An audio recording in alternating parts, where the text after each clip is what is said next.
So as we head into June, we come up against one of the biggest race meetings of the year. It's Royal Ascot, one of the highest profile race meetings that you get outside of the Grand National. It's a huge meeting. It runs from Tuesday to Saturday. And here are some top tips for trading Royal Ascot. If you're interested in learning to trade on Betfair, then visit the BetAngel Academy, where you have detailed, structured Betfair trading courses.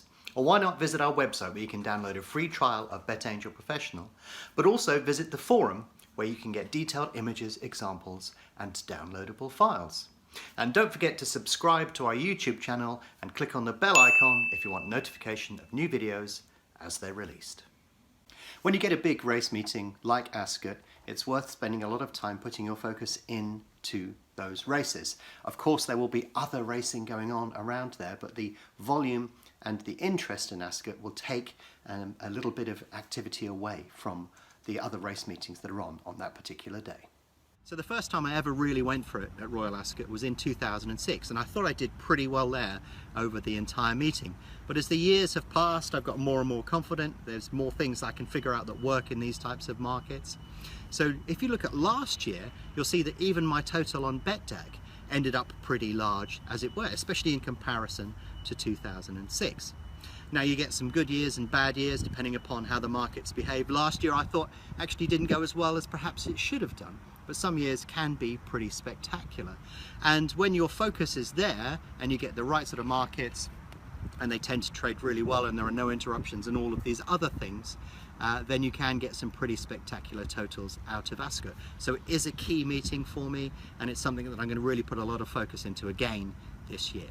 When you're actively trading at Ascot, volume arrives very early, so you tend to find that after the previous race is finished, people start betting on the next race. So this is one of those markets that you can actually trade for an extended period of time.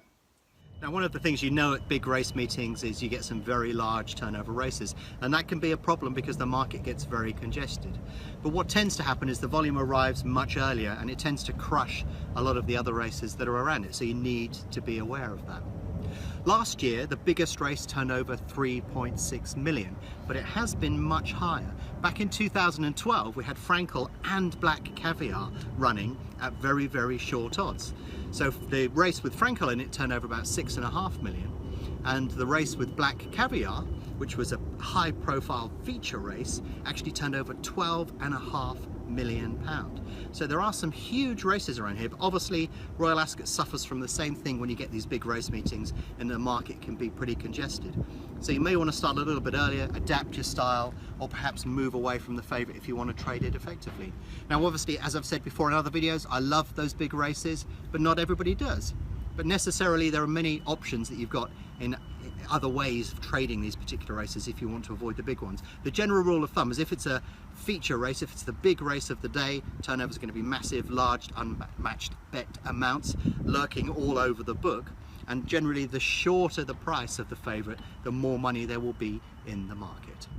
Keep your eye on the jockey and the trainers who win at Ascot, because if there's a little sequence of events that occurs, it could drive interest in the next race.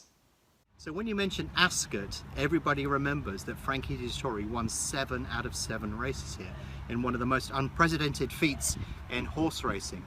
Now, that's not going to happen this year, or I certainly hope it isn't now that I've said that, but typically what can happen is you get jockey-trainer gambles occurring at major meetings like this. And the last time that this happened was at Royal Ascot in 2015, when Ryan Moore won a few races, and that set off a huge gamble on all of the subsequent horses within that particular card.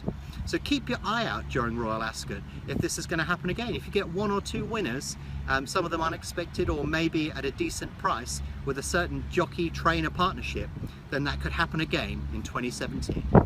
Ascot is unusual in that the biggest races of the week tend to occur on the Tuesday, and there are very good quality races for the remainder of the week, but it's the first day of the Ascot Festival that tends to start with a bang.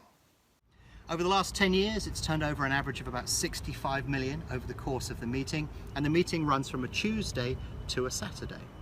Individual races probably turn over somewhere in the region of about 1.5 million, and you get between about 12 to 15 million a day. But curiously, unlike other big race meetings, the Tuesday is actually one of the biggest days of the week, the very first day at Ascot. and it sort of goes all the way through the week, very high quality group racing throughout that week, and then it actually tails off a little bit on a Saturday when there are loads of other race meetings on as well. But yeah, absolutely huge meeting, huge turnover, very high quality racing, one of the biggest race meetings of the year. And my top tip for Royal Ascot 2019 is, this is a non-World Cup, non-major football tournament year. And as a consequence, the turnover at Ascot is expected to get a bit of a lift. Typically, when we look at a meeting that occurs when there's a major football tournament on, the turnover and the activity in the market takes a bit of a hit. But in 2019, there is no major football tournament taking place. And as a consequence, we expect volumes at Royal Ascot 2019 to be up on previous years. So it deserves even more of your attention this year.